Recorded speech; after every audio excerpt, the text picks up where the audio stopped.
ఇప్పుడు ఏంటంటే ఏ జగన్ మద్యపాన ప్రియుల కొట్టావు జగన్ అన్నాడు. ఏం బీకాడు?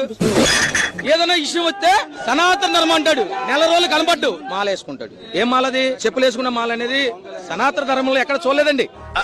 అంటే అది 8వ తరగతి చదివే అమ్మాయిని కడుపు చేసినా రేపు చేసి చంపేసినా మనం వెంటనే సనాతన ధర్మం మేము మాలేసుకుంటాం. వెంటనే 30,000 మంది మహిళలు ఇది అయిపోయారు అన్నారే, ఇవాళ వాళ్ళని తీసుకొచ్చింది. సార్ పవన్ అంటే జవాబుదారితనం, జగన్ మాట తప్పడానికి బ్రాండ్ అంబాసిడర్ పవన్ కళ్యాణ్ వ్యాఖ్యలు అంటే ఇప్పుడు పోతిన మహేష్ మాట ఇచ్చాడుగా పవన్ కళ్యాణ్, ఇచ్చాడు లేదా? మనం విజయవాడలో ఉన్నాం కదా. ఇప్పుడు 10 ఏళ్ళు పాపం పోతిన మహేష్ అనే బీసీని వాడుకుని ఇవాళ ఒక ధనికుడు వచ్చి పార్టీ ఫండ్ ఇస్తే అది తీసుకెళ్లి బీజేపీకి ఇచ్చాడు ఆ సీటు.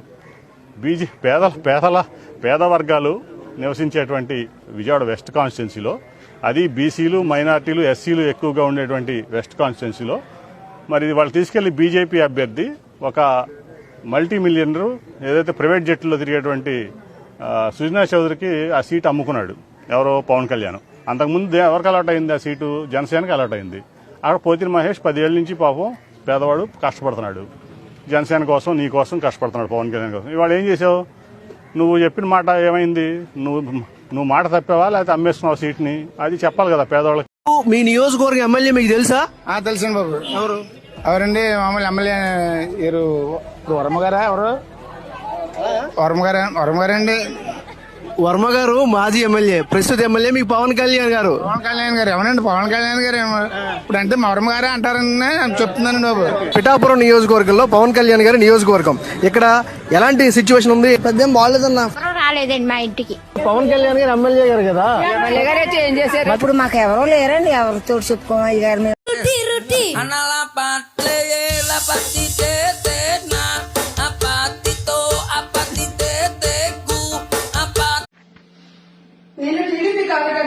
నేను టీడీపీ కార్యకర్తనైనా కూడా నేను నా సొంతగా లోన్ అప్లై చేసుకుంటే బీసీ లోన్ నేను అప్లై చేసుకుంటే నా దగ్గరే 30% వాళ్ళు కమిషన్ అడుగుతున్నారంటే మిగతా వాళ్ళ పరిస్థితి ఏంటన్నా చెప్పండి?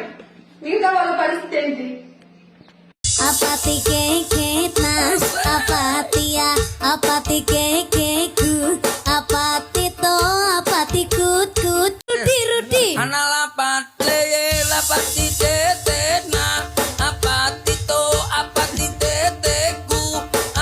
వాళ్ళకి 11 సరిపోలా, ఒకటికి పరిమితం చేద్దాం వాళ్ళని.